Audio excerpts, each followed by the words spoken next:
হরিণঘাটে lorry অ্যাম্বুলেন্সের মুখোমুখি সংঘর্ষ, ভয়াবহ দুর্ঘটনায় এক শিশু সহ মৃত ৩, আহত ৪। হরিণঘাটা জাতীয় সড়কে মর্মান্তিক দুর্ঘটনা। একটি লরি ও অ্যাম্বুলেন্সের মুখোমুখি সংঘর্ষে ঘটনাস্থলে ৩ জনের মৃত্যু হয়, যাদের মধ্যে একটি শিশুও রয়েছে। আহত হয়েছেন আরো ৪ জন, যাদের মধ্যে ২ জনের অবস্থা আশঙ্কাজনক। প্রত্যক্ষদর্শীদের মতে লরিটি দ্রুত গতিতে ছিল এবং নিয়ন্ত্রণ হারিয়ে অ্যাম্বুলেন্সকে ধাক্কা মারে। পুলিশ দুর্ঘটনা তদন্ত শুরু করেছে এবং লরির চালক পলাতক বলে জানা গেছে। চোপড়ার ফেরা তৃণমূল নেতার বাড়িতে আগ্নেয়াস্ত্র, তীর ধনুক, পলাতকের খোঁজ চলছে তল্লাশি।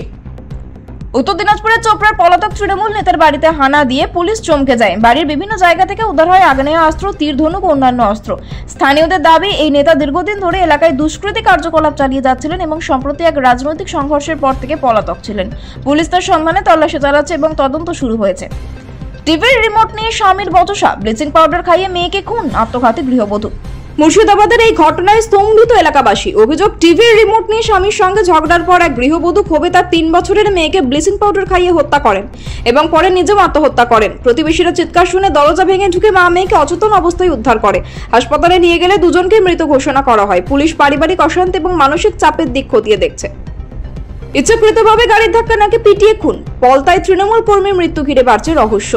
হুগলির পলতায় এক তৃণমূল কর্মীর রহস্যজনক মৃত্যু হয়েছে। প্রথমে মনে করা হয়েছিল এটি একটি সাধারণ গাড়ি দুর্ঘটনা, কিন্তু স্থানীয়রা দাবি করছেন যে ওই কর্মীকে পরিকল্পিতভাবে হত্যা করা হয়েছে।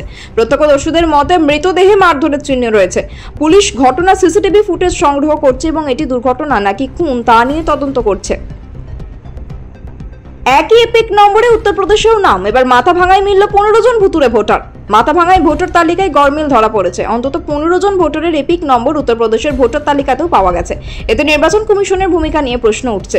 প্রশাসন বিষয়টি গুরুত্ব দিয়ে দেখছে এবং সংশ্লিষ্ট ভোটারদের পরিচয় যাচাই করা হচ্ছে। ভুয়ো ভোটারদের কার্ড তৈরির কোনো বড় চক্র কাজ করছে কিনা তা তদন্ত করে দেখছে নির্বাচন কমিশন।